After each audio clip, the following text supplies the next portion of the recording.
Olá! Nesses dois primeiros links, vocês vão ter acesso a dois vídeos que mostram dois arremessos de basquete bastante diferentes.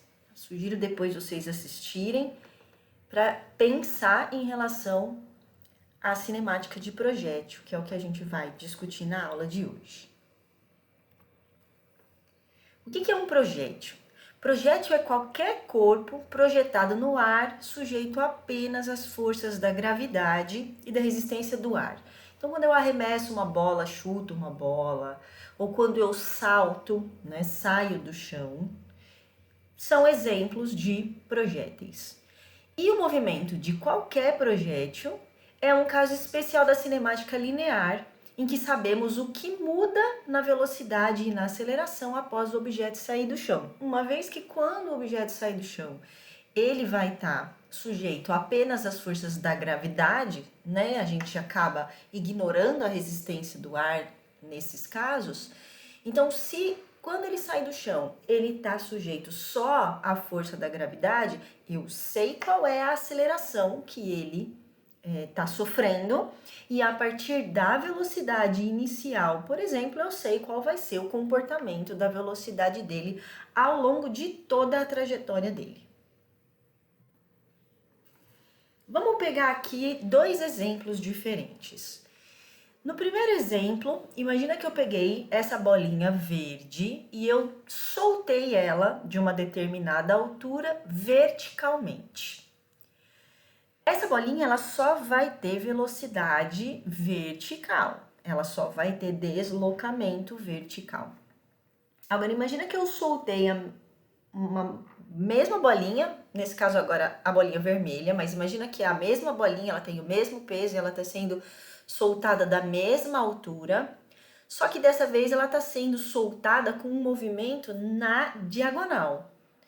Ou seja, nesse caso, ela vai ter tanto deslocamento vertical quanto deslocamento horizontal, consequentemente ela tem tanto velocidade vertical quanto velocidade horizontal.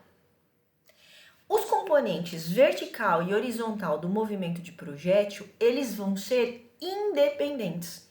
Porque o componente vertical, ele depende da aceleração da gravidade, que está puxando ele para baixo, que está acelerando ele para baixo. Já o movimento horizontal, ou a velocidade horizontal, não sofre influência da aceleração da gravidade. Portanto, essa velocidade horizontal vai ser sempre constante.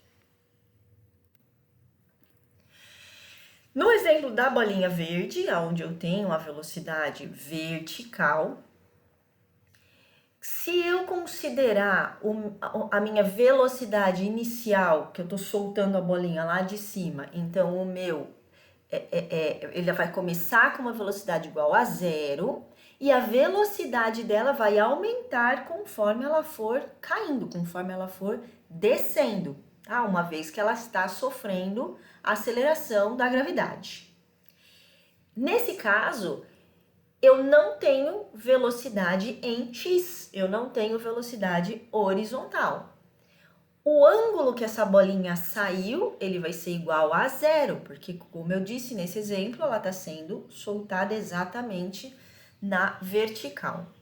A altura máxima dela é onde a minha velocidade é igual a 0, e o tempo de voo, o tempo que ela demora para cair nesse caso, está relacionado com a altura de onde ela foi largada, Então, aqui está escrito a altura do salto, mas na verdade se refere à altura que ela foi largada.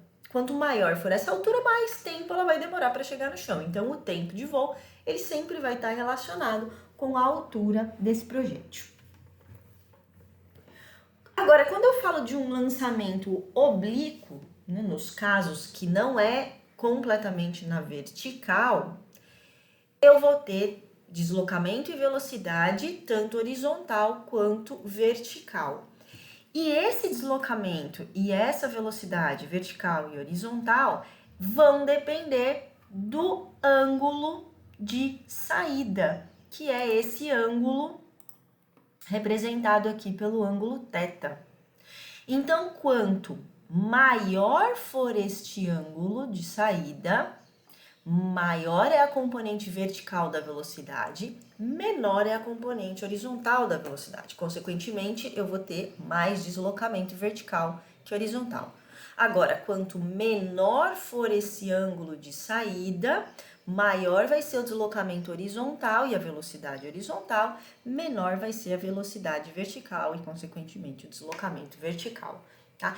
Então, a trajetória desse projétil, ela vai depender da velocidade de saída e do ângulo de saída, tá? São essas duas variáveis, velocidade e ângulo, que vão determinar o alcance horizontal desse projétil, representado aqui pelo L, e a altura desse projétil, representada aqui por esse ponto 1, certo? Então, aqui o 0 está representando a posição inicial do meu projétil, o 1 está representando a altura máxima do meu projétil, o 2 está representando o local da aterrissagem, tá? Então, essa posição 2 menos essa posição 0 está representando, então, o meu alcance horizontal.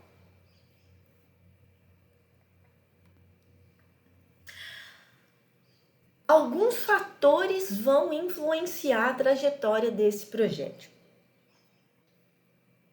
O primeiro deles listado aqui é a gravidade.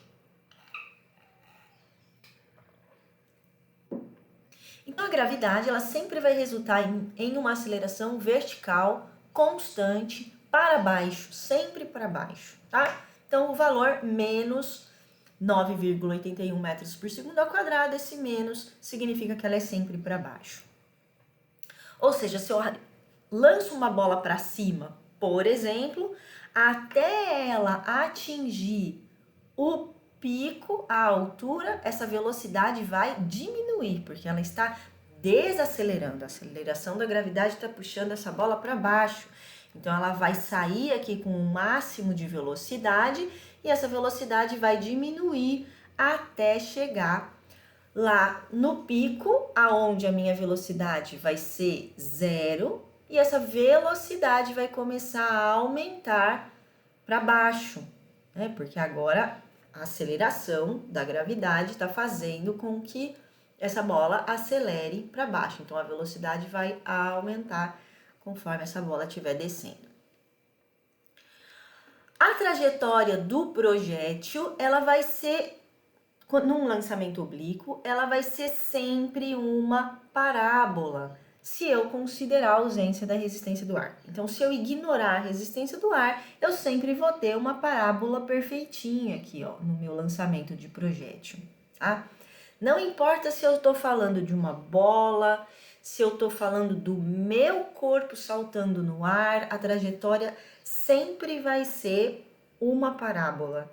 Não importa se a hora que eu saltei e tô lá no ar eu começar a mexer meus braços, mexer minhas pernas, mexer minha cabeça, a trajetória do meu centro de massa, quando eu estou no ar só sob a ação da gravidade, ela sempre vai ser uma parábola. Outro fator importante é o ângulo de saída, que é o ângulo em que o objeto é liberado.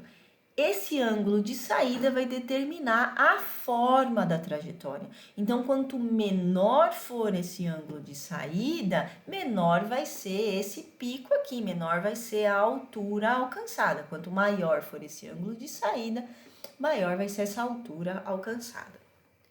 Outro fator importante é a velocidade de saída, que é a velocidade do projétil no instante da liberação. No instante que a bola saiu da minha mão, no instante que a bola saiu do meu pé, no instante em que o meu corpo saiu do chão. Essa velocidade, ela vai determinar a altura e a distância da trajetória, desde que todos os outros fatores sejam mantidos constantes, né? Claro que a altura e a distância dessa trajetória, ela vai ser uma combinação entre a velocidade de saída, o ângulo de saída e esse último fator aqui, que é a altura de saída. O que é essa altura de saída? É a altura do projétil no instante da liberação. tá? Então, essas três variáveis aqui, o ângulo de saída, a velocidade de saída e a altura de saída, vão se combinar para determinar, então, a trajetória e todas as outras características do meu projétil, uma vez que a gravidade é constante.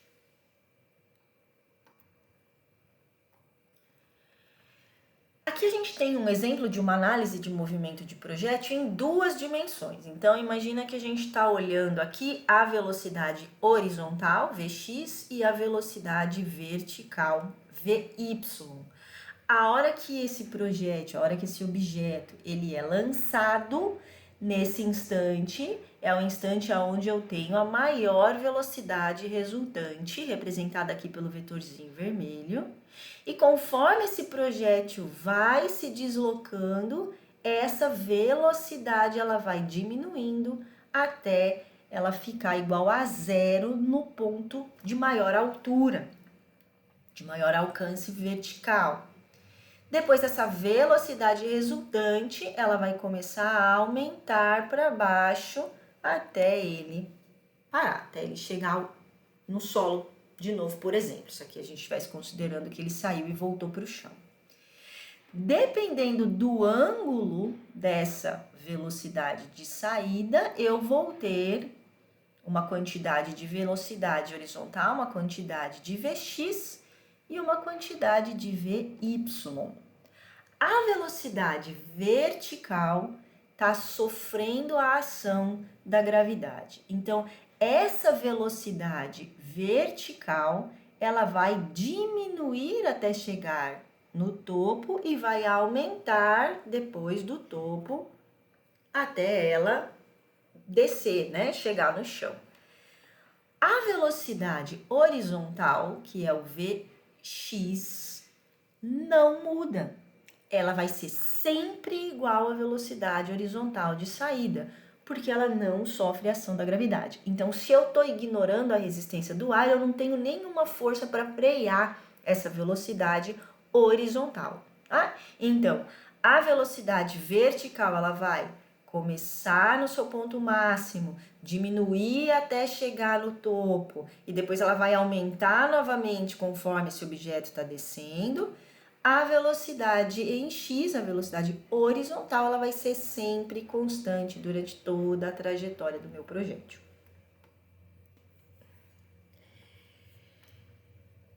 Se eu fosse fazer uma análise tridimensional, eu teria que acrescentar aqui uma outra velocidade horizontal, que seria a velocidade látero-lateral. Tá? E o comportamento dessa velocidade látero-lateral, ele é parecido com o comportamento da velocidade antero-posterior. Como é uma velocidade horizontal, não sofre a ação da gravidade, tá? Então ela vai ser constante. Se na direção horizontal eu não tenho nenhuma força agindo sobre esse objeto depois do lançamento, né, depois da liberação, a gente tem uma situação de movimento uniforme. Tá? Então, a posição horizontal de um sistema, de um objeto num instante qualquer, ela vai ser determinada pela sua posição inicial, pela velocidade de saída e pelo ângulo de saída e pelo tempo entre a posição inicial e a posição final. Para isso, a gente usa a equação do sorvete. Só que a gente vai trocar o S0 e o V0 pelo SX, S0x e V0x, porque essa equação só serve para o movimento horizontal quando a gente está falando de projétil, tá? Então, imagina que esse SX seria a posição final ou a posição de interesse em X, a posição horizontal. S0 em X é a posição inicial em X, V0x é a componente horizontal da velocidade de saída e o t é o tempo que ele demorou para ir da posição inicial até a posição de interesse. Se me interessa só a velocidade em x, para obter essa velocidade, eu vou pegar a minha velocidade de saída, vou multiplicar pelo cosseno do ângulo de saída, tá? Então, isso daqui significa que eu estou obtendo a minha componente horizontal da velocidade a partir da velocidade de saída, da velocidade inicial, tá? Aqui a gente já consegue enxergar relações importantes, né? O deslocamento em x desse projétil, ou seja, o deslocamento horizontal desse projétil, ele vai depender da velocidade de saída e do ângulo desta velocidade de saída. Na vertical, ou seja, em y, o movimento ele é uniformemente variado, uma vez que ele está sofrendo a ação da gravidade, que é uma aceleração constante, tá? Então, a posição vertical em um instante qualquer, ela vai ser determinada pela posição vertical inicial, pela velocidade de saída, pelo ângulo de saída, pelo tempo e pela ação da gravidade, tá? E aí a gente vai usar então a equação do sorvetão, tá? Onde o S vai virar SY ou Y, S0 vai virar Y0 ou SY0, tá? O V0T vai virar V0YT, porque é só a componente vertical nesse caso que interessa. E agora eu tenho aqui a minha aceleração, que é o A da minha equação, sendo substituída pelo G, que é a minha aceleração da gravidade, tá? E aqui o valor, esse valor vai ficar negativo, porque a aceleração da gravidade, ela é sempre para baixo. Tá? Aqui é o mesmo caso anterior, né? Se eu quero só a componente vertical da velocidade, eu vou pegar a velocidade inicial, a velocidade resultante inicial, e multiplicar pelo seno do ângulo de saída, tá? Então, de novo, na equação, a gente já consegue perceber quais são as variáveis que vão determinar o deslocamento vertical desse projétil, que são a velocidade vertical inicial, o ângulo de saída e a gravidade.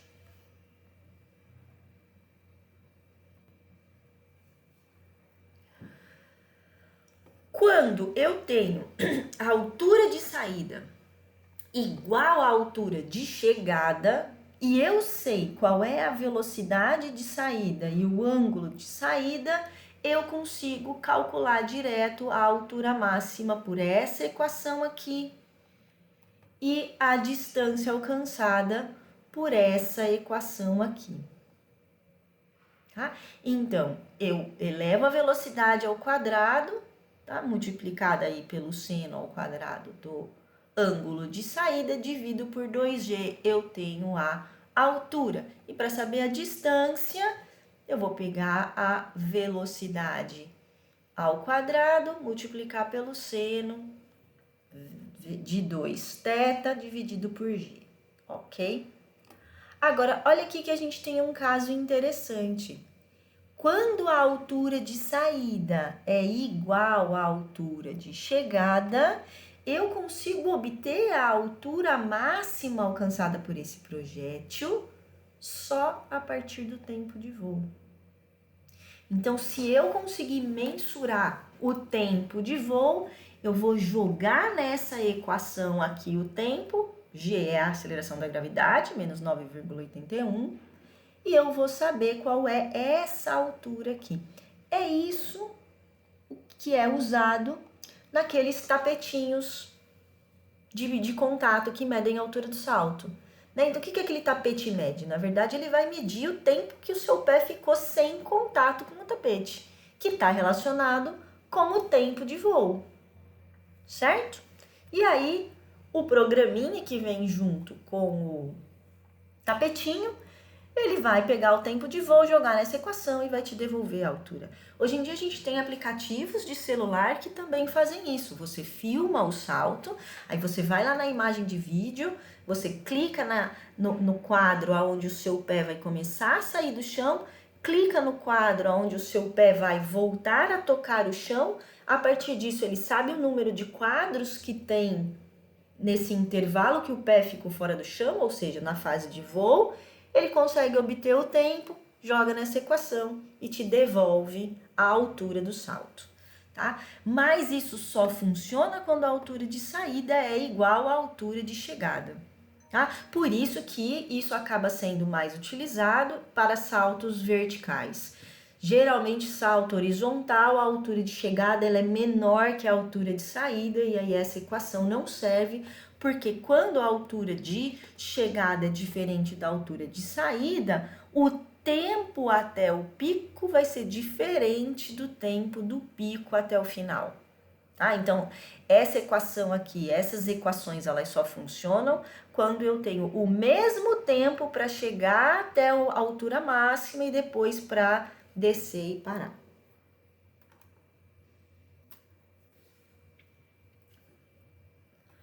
Vamos falar um pouquinho mais agora sobre esse ângulo de saída, que é uma variável que a gente consegue manipular, por exemplo, quando a gente quer alterar uma técnica de chute, de lançamento, de rebatida, de salto. Tá? O que é esse ângulo de saída? Ele é o ângulo em que o objeto ele é liberado. E esse ângulo vai ser formado entre o vetor velocidade e a horizontal.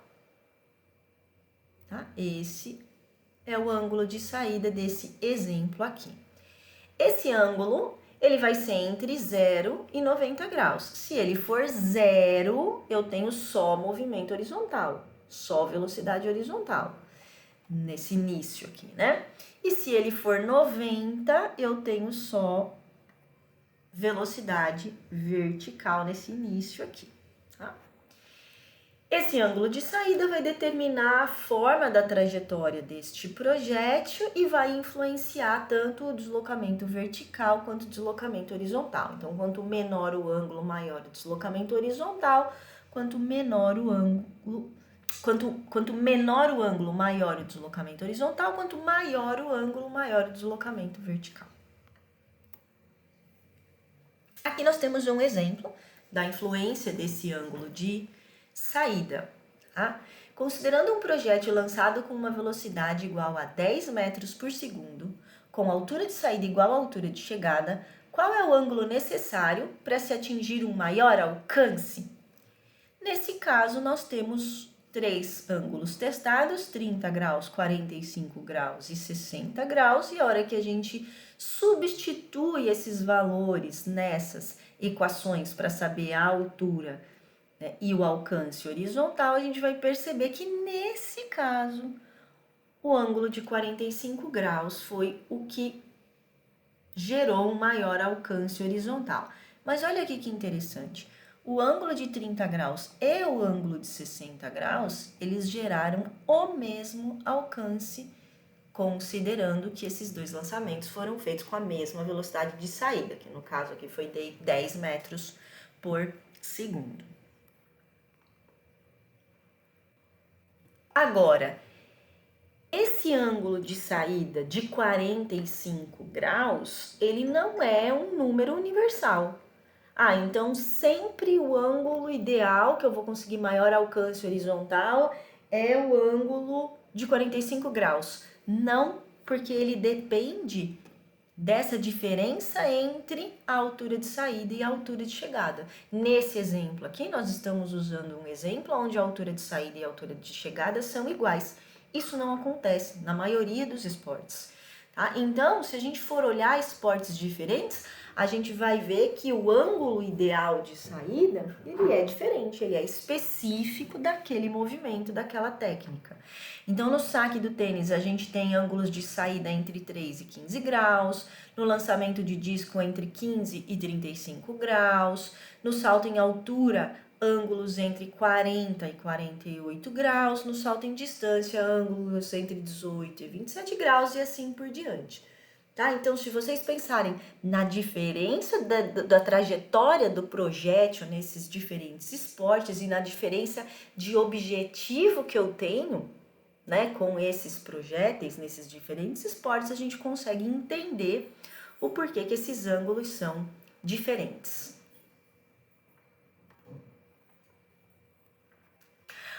Outra variável importante quando a gente fala de projétil, é a velocidade de saída.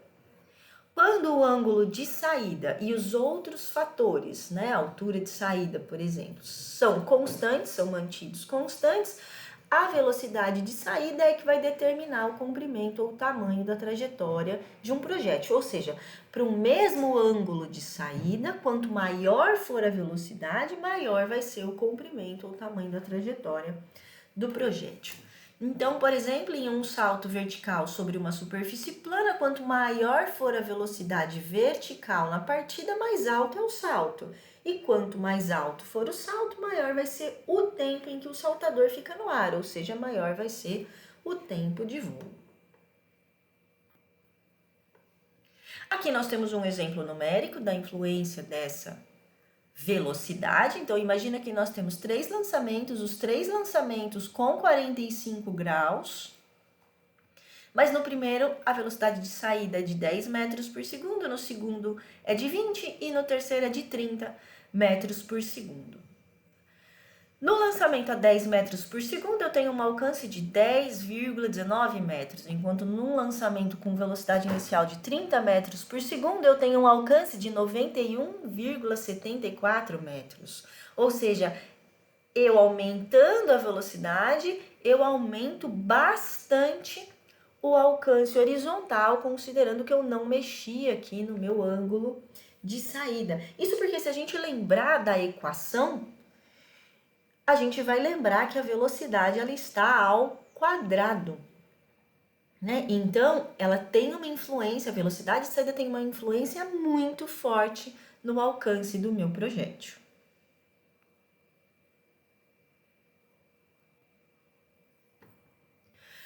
Uma outra variável importante é a altura relativa de projeção.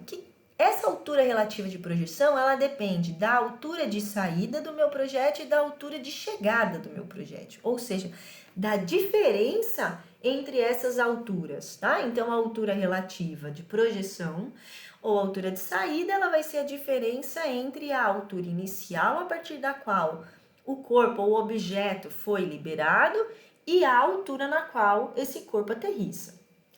Quando a rapidez, quando a velocidade de projeção ela é constante, maior altura relativa de projeção vai significar um tempo de voo mais longo e, consequentemente, um maior deslocamento horizontal do projétil.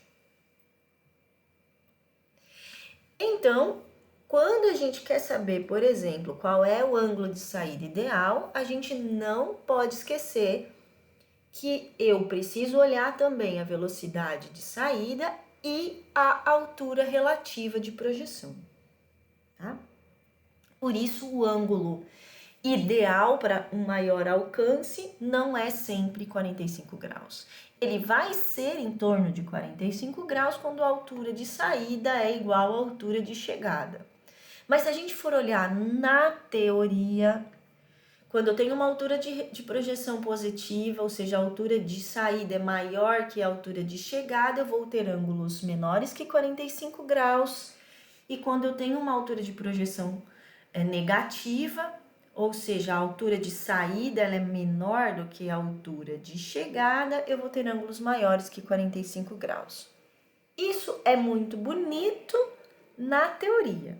Só que quando a gente vai falar do corpo humano, nós temos limites anatômicos e fisiológicos que não permitem que a gente consiga executar isso dessa maneira. Então, por exemplo, eu não consigo executar grandes velocidades com ângulos acima de 45 graus. Se a gente for voltar aqui, uma situação onde eu tenho essa terceira situação aqui, ângulo de saída mais baixo do que o ângulo de chegada, isso seria no arremesso do basquete. E aí vocês vão conseguir ver um exemplo disso no vídeo do primeiro link que tem lá no primeiro slide. Eu estou arremessando a bola de uma altura, mas a cesta, que é onde eu quero que a bola chegue, ela está muito mais alta do que a altura de saída dessa bola. Então, a gente deveria arremessar essa bola com ângulos maiores do que 45 graus, certo? Nem sempre o atleta, a pessoa consegue produzir uma maior velocidade de saída com ângulos acima de 45 graus. Então, o que acontece é que ele acaba arremessando a bola com ângulos menores de 45 graus, mas compensa aumentando a velocidade de saída, tá? Então, quando um se aproxima do que seria um valor teoricamente ótimo, o outro se afasta. Ou quando a velocidade se aproxima do ótimo, o ângulo se afasta. Ou quando o ângulo se aproxima do ótimo, a velocidade se afasta. Então, a gente precisa estudar para cada pessoa qual vai ser a combinação perfeita para ela, porque depende do tanto de velocidade que ela consegue produzir naquela angulação. Então, por exemplo, no arremesso de peso, a velocidade de liberação alcançável ela vai diminuir com o aumento do ângulo de liberação, que vai diminuir com o aumento da altura do arremesso. Nesse caso, o ângulo de saída ótimo, ele vai ser específico para cada atleta, porque ele vai depender da altura que esse atleta consegue liberar o projétil, vai depender da velocidade que ele consegue imprimir nesse projétil naquele determinado ângulo. Então, resumindo, os fatores que vão influenciar o movimento de um projétil, que a gente vai conseguir manipular quando a gente quer ajustar a técnica do nosso atleta ou quando eu quero ensinar uma determinada técnica que envolve esse tipo de situação de projétil, né, são esses fatores. O tempo de voo, o deslocamento horizontal, o deslocamento vertical e a trajetória. Essas variáveis vão influenciar ou vão ser influenciadas, na verdade, pelos fatores que a gente consegue manipular. Então, o tempo de voo, ele vai ser influenciado pela velocidade vertical inicial e pela altura relativa de projeção. Então, se eu quero aumentar o meu tempo de voo, eu preciso aumentar a minha velocidade vertical inicial ou a minha altura relativa de projeção. O deslocamento horizontal ele vai ser influenciado pela velocidade horizontal e pela altura relativa de projeção. Então, se eu quero melhorar o meu deslocamento horizontal, eu preciso aumentar a velocidade horizontal ou eu preciso mexer na altura relativa de projeção.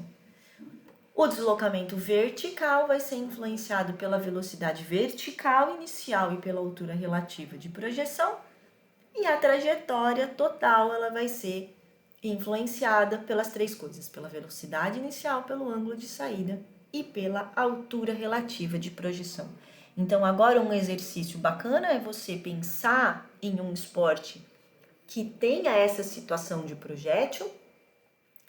Tente identificar essas relações, né? Qual é a altura relativa de projeção nesse esporte? Qual é o objetivo desse esporte? Eu quero maior altura, eu quero maior alcance horizontal. E como eu consigo manipular, então, essas variáveis para eu conseguir um melhor desempenho?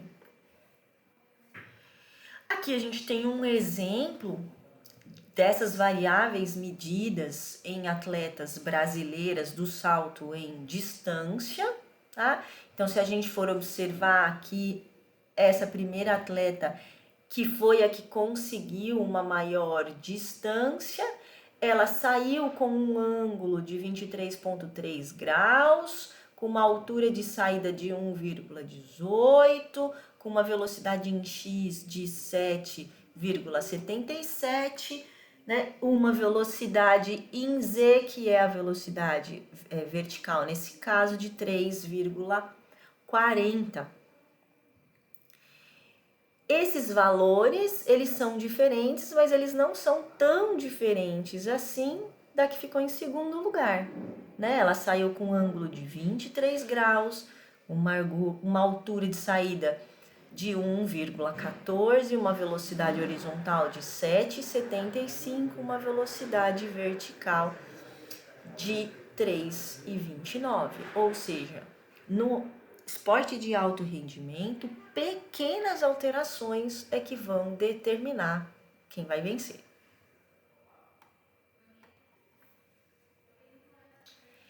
Então, para vocês praticarem um pouquinho, eu deixo aqui alguns links onde vocês podem fazer simulações.